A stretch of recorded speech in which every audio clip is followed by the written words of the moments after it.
So one of the things that we do every year in children's engineering is we make bridges out of one single sheet of paper, and then we suspend a cup under them to hold marbles, and we see how many marbles they can hold. So the idea is you take that piece of paper and you have to change its shape to make it stronger. If you watch the video about bridges, which I know you did, you saw something on there about trusses. So you want to keep that in mind as you change the shape of the paper to make the bridge. Now this is in your course pack, this little problem. It's not a full design brief, it's a very short design brief. But basically what you're going to do is you need to make a bridge that is 2 inches wide, so it'll fit inside here, 2 inches wide by 8.5 inches long, which is, your paper is 8.5 inches by 11.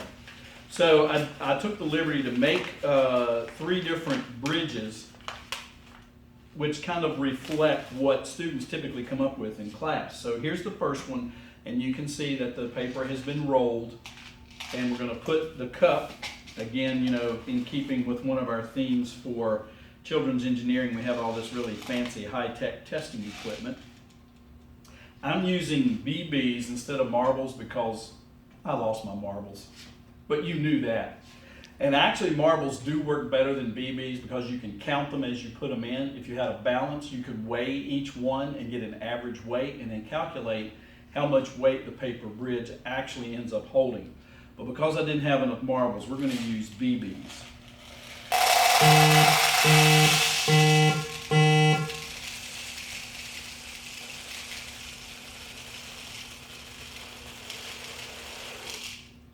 And you can see the bridge right here now is starting to fail. On the top, remember on your information on the PowerPoint, it talked about compression and tension. So here on the top, the bridge is being compressed. On the bottom, it's being stretched apart, which is tension. And there we have the failure. So now we will move on to the second bridge. And I would be remiss if I didn't thank my videographer, who is my wife Kathy, and she volunteered to do this and is putting up with me. So thank you, my dear, for doing that. So this one is shaped more like a triangle. So now that gets at the truss idea. And again, I mentioned the length of the bridge is 8.5 inches, and the span of a bridge, which is the distance between supports on this particular bridge, should be right at 6 inches. So let me reload, and I'm doing this and that's why BBs aren't the greatest thing to use, and I'll pick those up later. Anyway, it was harder to pour the BBs into the container from the container that they were in, so I moved them to this. And you can see already that the way this one is made, this triangle, is not the greatest way to go about doing it. But we'll go ahead and test it.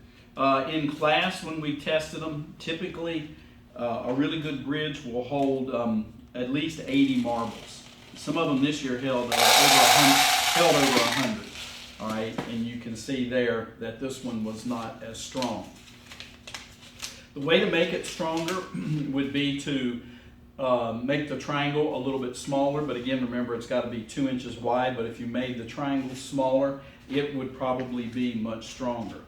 And then this one, if you've ever looked at a piece of cardboard, you would notice that it's 2 layers, and between each layer is a corrugated layer kind of like this, and it's called corrugated cardboard. So I've kind of tried to mimic that with this particular bridge, and we'll see how it does. One problem with marbles you have to watch as you drop them into the container, they do have a tendency to bounce. So you just have to remember that that's going to happen and put them in gently.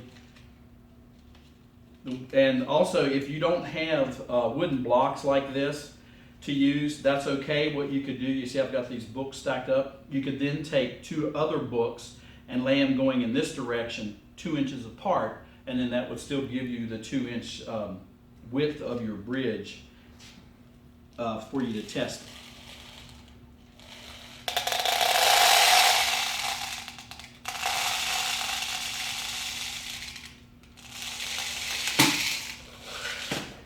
And so you can see where this one broke or failed. Actually, if you do this one right, it should be the strongest type of bridge. But this one also today obviously worked out really, did a really nice job as well. So that's a little bit about paper bridges. They probably held, the strongest one probably held a little over a pound of BBs. I weighed these earlier when I tested one. So it's surprising how many marbles the bridges will hold. Another thing you could do would be to have your students guess, say estimate how many marbles you think your bridge will hold. And another good thing about this particular activity, if the student's bridge doesn't hold very many marbles, you haven't really spent a whole lot of money, and you can let them figure out, and use what they've learned when their first bridge failed to make a second bridge and retest it. So that's paper bridges. Could you show the third bridge, how you make it again? Yeah, so what I did on the third bridge, you kind of have an accordion fold here, and then a piece on the bottom and a piece that loops around on top of it. Can you open it up? We can't really see it. Sure. So that's what it looks like when you open it up. And it actually should be, if you Sideways. make it right, if you make it right, this should be the strongest type. And I was in a hurry this morning and I didn't do a very good job making it. But this type is usually really strong. In class this year when we tested them, there were several bridges we could not break. With the container we had, it filled up. And so what we were using there, those bridges were done with triangles. So your truss bridge is typically the strongest if you can incorporate triangles in.